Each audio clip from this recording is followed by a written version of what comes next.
Bonjour à tous, j'espère que vous allez bien et bienvenue dans cette nouvelle vidéo achat manga.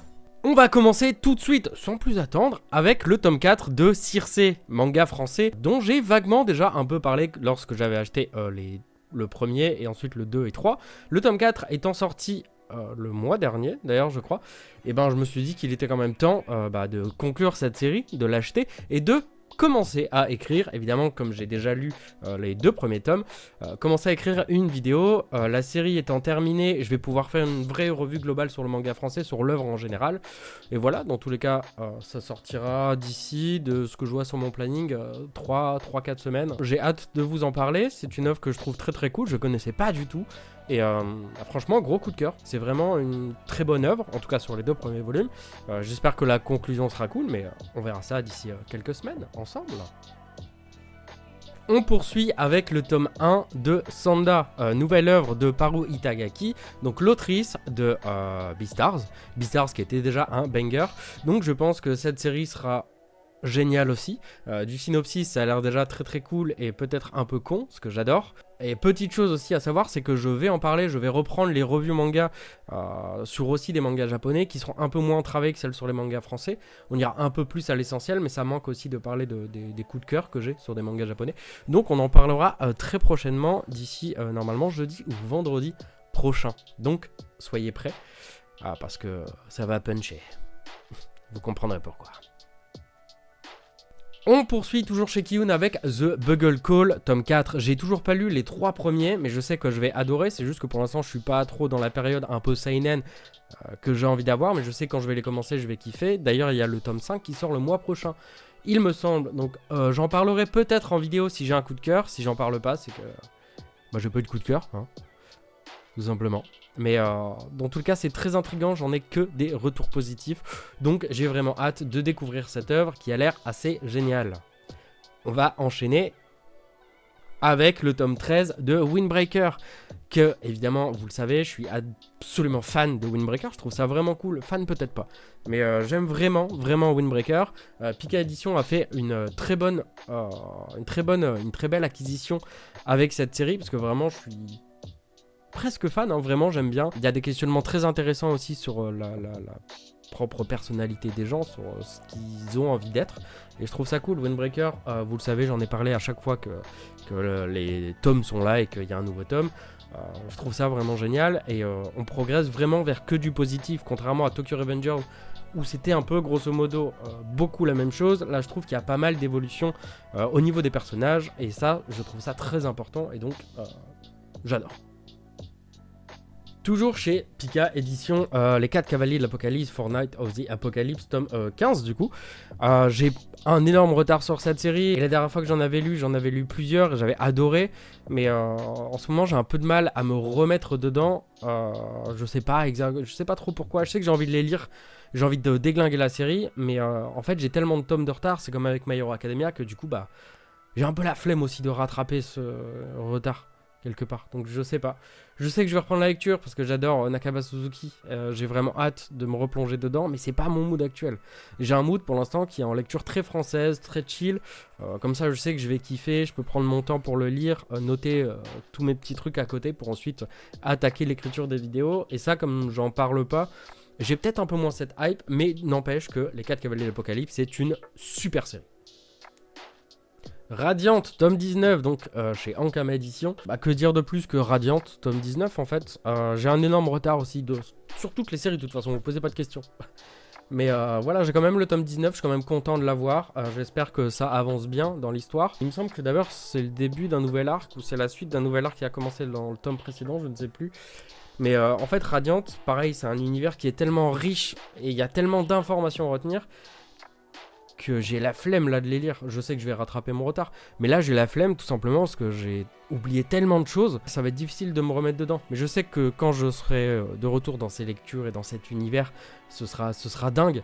Mais là il y a trop de retard pour l'instant. Puis tome 19 en plus, mine de rien, il a un sacré rythme quand même. C'est un tome par an, mais quand tu vois la qualité des dessins, la qualité des illustrations, des décors, de tout cet univers qu'il a fait, franchement c'est avec grand plaisir que je me replongerai dans cet univers, quoi. Et moi qui tout à l'heure parlais de manga français, ce mois-ci, Yawn est sorti. Je ne l'ai pas encore lu, mais ce sera normalement d'ici 2 semaines, 3 semaines. Je devrais parler de Yawn parce que j'ai vraiment envie de découvrir cette œuvre. Apparemment, c'est incroyable. Et aussi, petit point très positif, à l'achat du tome, on a un petit shikishi. Voilà, que je vous montre d'un peu plus près. Franchement, il est propre, il est beau. C'est chez Combo Édition, maison d'édition que je ne connaissais pas du tout. Donc c'est aussi une belle découverte de maison d'édition. Voilà, je sais pas quoi dire de plus.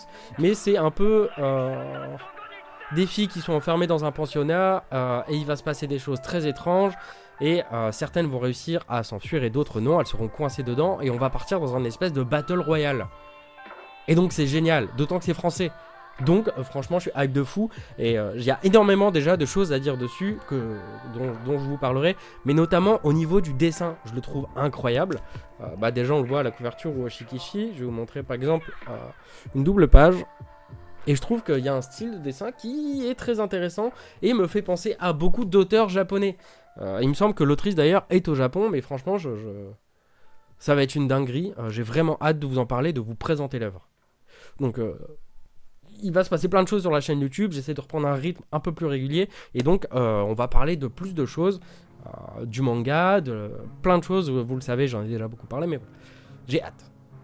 On poursuit chez Kurokawa avec, il y aura plusieurs tomes de chez Kurokawa d'ailleurs, avec Tsugai tome 4 me semble-t-il, oui, tome qu'on m'a filé. Donc je l'ai pas acheté, Tsugai j'ai toujours pas lu le premier tome, mais je pense que je vais acheter le 2 et 3, parce que j'ai le 4 maintenant, donc pas qu'à faire, c'est bien.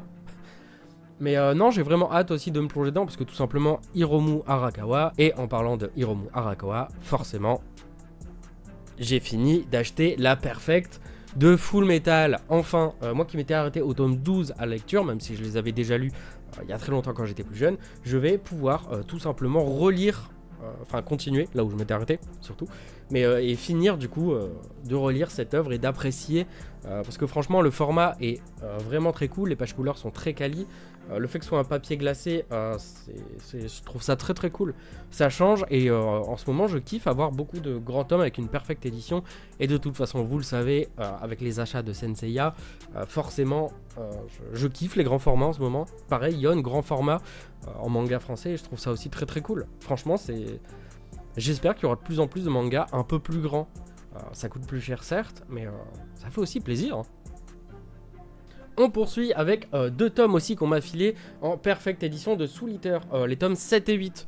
Soul Eater, si vous avez vu un peu mes vidéos Mangatech d'il y a très longtemps, vous savez que Soul Eater, moi j'aimais déjà beaucoup. L'animé m'avait rendu fou, j'avais adoré, les musiques, les openings, tout était incroyable. Et je suis content parce que je sais que Soul Eater sera une des prochaines séries que je vais acheter, parce que Soul Eater en tome en format classique, la première édition, hein, pas les tomes doubles.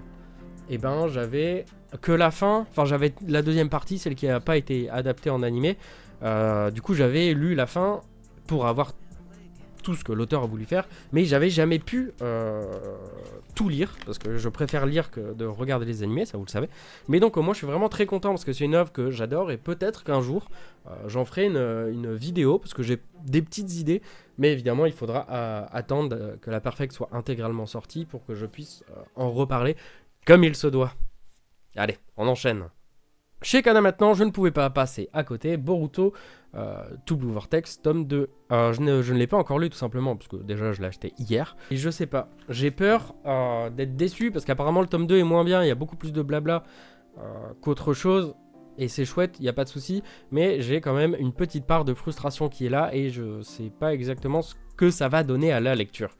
Donc je lirai ça et peut-être que j'en ferai un petit short ou un truc assez rapide pour vous dire globalement ce que j'ai pensé de cette œuvre, mais là pour l'instant je ne sais pas quoi en penser parce que je ne l'ai pas lu. Mais le tome 1 j'avais aimé sans aimer, j'en avais fait une petite vidéo, n'hésitez pas à aller la voir si ça vous intéresse, mais voilà, grosso modo, très dubitatif pour l'instant. Silence, tome 4, avec sa couverture alternative, puisque là c'est une couverture réalisée par l'auteur de Reaper, il me semble, chez Ankama, et du coup la couverture de base de Johan Vernier de Silence. Et Silence, vous le savez, j'en ai fait aussi une vidéo qui a plutôt bien marché pour un manga français, j'étais assez content. Et Silence est aussi un énorme coup de cœur que j'ai eu. Le tome 4 avance très bien dans l'histoire, il se passe énormément de choses. Enfin, on a des réponses encore à d'autres questions, on arrive à quelque part. Je vais pas dire si jamais pour pas spoil, mais non, très bonne découverte, Silence, comme toujours, 4 tomes en 2 ans je crois, 2 ou 3 ans, 2 ans, très bon rythme de parution, très cool, et voilà, Silence c'est génial, j'espère un jour pouvoir rencontrer l'auteur et discuter avec lui, parce que j'ai eu énormément de questions à lui poser. Mais on va enchaîner tout de suite avec les derniers achats du mois. Et on donc conclut avec les tomes 15 à 18 de Senseiya en Perfect Edition. Donc il ne me manque que 4 tomes à acheter pour finir cette Perfect Edition. Mine de rien, ça pèse. Moi je vois que mes bibliothèques elles font un peu la gueule parce que c'est très lourd. Mais voilà, je suis aussi content d'avoir quasiment fini ça. Parce que ça fait très longtemps, les tomes coûtent assez cher, donc je peux pas me permettre d'en acheter tout le temps quand je veux. Mais voilà, je suis très heureux d'avoir ces tomes et de pouvoir bientôt conclure la série. Parce que j'ai commencé à les relire. Et voilà, Senseiya, dans tous les cas, c'est mon enfance. J'y ai beaucoup joué. Premier degré, hein, avec des potes dans la cour de récré, on y jouait. Et moi, évidemment, j'étais Shiryu du dragon. Et d'ailleurs, dites-moi, quel est votre chevalier préféré dans les commentaires.